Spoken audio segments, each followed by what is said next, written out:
Hello everyone, myself Yash from team homescanner.ai. So today we have Umesh and Kiran with us, who is one of our first users who have used our application Homescanner. So today they are gonna share their experience, how they get to know about our platform and look how's their journey. So can you share a little bit about what's your experience with us?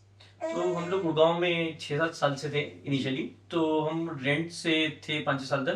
तो हमें लगा कि कोई घर देखना चाहिए, तो हम गुड़गांव में सर्च कर रहे थे। तो फिर रिसेंटली वही कि जो नॉर्मल पर्सन करते हैं, हम देख रहे थे कि हमने कि housing.com पे देखा, फिर मैंने Magicbricks पे देखा, 4-5 जगह देखा और फिर मैंने 1-2 जगह कॉल शेड्यूल की।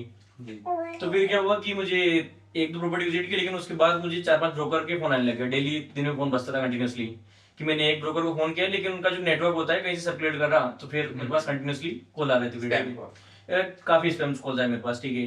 तो फिर उस सेम प्रॉपर्टी ये था कि सेम प्रॉपर्टी मैंने देखा कि हाउसिंग में भी है, उसका ब्रोकर अलग है। फिर मैंने देखा मैजिक ब्रिक्स में भी है, उसका ब्रोकर अलग है। तो फिर एक जगह प्रॉपर्टी विजिट कर रहा है, लेकिन सेम ब्रोकर फोन कर रहा है, तो मेरे को लग रहा है कि वो अलग प्रॉपर्टी है। अच्छा। लेकिन फिर तो वही कि मैं विजिट कर चुका था वो, लेकिन डिफरेंशिएट नहीं कर सकता। मैं जनरली बोलते हैं उस एरिया में कि आपका ये सही है, आपको हो जाएगा सर, आपका ठीक है, ये सही बनेगा। तो फिर इवेंचुअली फिर तो मेरे को एक फ्रेंड था, उसके थ्रू मुझे पता चला कि एक प्लेटफॉर्म है homescanner.ai। तो वो इनिशियली लॉन्च नहीं हुआ, लेकिन बीटा टेस्टिंग के लेवल वाले। तो ठीक है, मैंने एक बार गो थ्रू किया इस प्लेटफॉर्म को।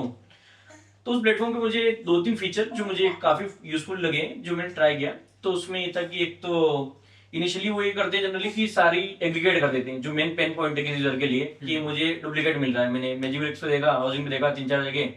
तो उन्होंने जो भी एल्गो वगैरह लगाई, जो भी सॉर्ट किया उन्होंने जी, तो मेरे लिए वो एक सिंगल प्लेटफॉर्म पे आएगा। तो ये इनिशियली किसी यूजर के लिए बहुत बड़ा पेन पॉइंट सॉल्व कर रहा है, तो मेरे लिए भी काफी हेल्पफुल था वो। तो फिर उसके बाद और एक बार कि मैंने अपनी अवेलेबिलिटी बता दी, उसमें एक प्रॉम्प्ट देने का है कि आप प्रॉम्प्ट दे सकते हैं कि आप इस टाइम पे अवेलेबल है और इस एरिया में। तो जनरली वो आपके लिए क्यूरेटेड लिस्ट क्रिएट कर देता है जी, कि आप इस टाइम पे अवेलेबल, तो ये ठीक है, ये प्रॉपर्टी अवेलेबल है विजिट करने के लिए जी। तो फिर वही कि और मेरे यहाँ पे एक फीचर भी उनमें जो बहुत यूजफुल लगा मेरे को पर्सनली, कि आपको ये कि सेम जो आप डमी कॉल करते हो या फिर कि मैं इस टाइम पे अवेलेबल हूँ, क्या आ सकता हूँ, कैसे हम 3-4 ब्रोकर को कॉल करते हो, मेरे लिए नहीं, तो सीधे वो शेड्यूल कर देते कॉल कि मैं अवेलेबल हूँ, ठीक है, आपने बता दिया टाइम अवेलेबल है, आपको वो ऑर्गेनाइज कर लेगा, ठीक है, इस टाइम पे यहाँ जा सकता बंदा और इतनी डिस्टेंस इनके बीच में आइडियली, तो ठीक है, ये एरिया में कवर हो जाएगा। तो ठीक, मेरे लिए सॉर्टेड था। फिर मैंने 1-2 प्रॉपर्टी देखी उस एरिया में, तो मुझे अभी तक लगा सही है।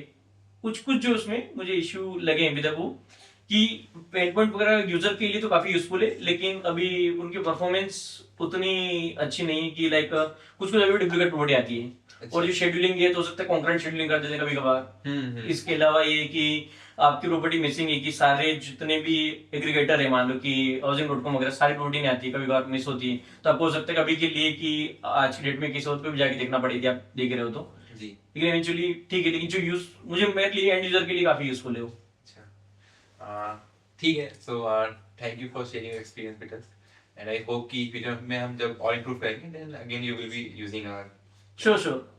या ओके सर, थैंक यू।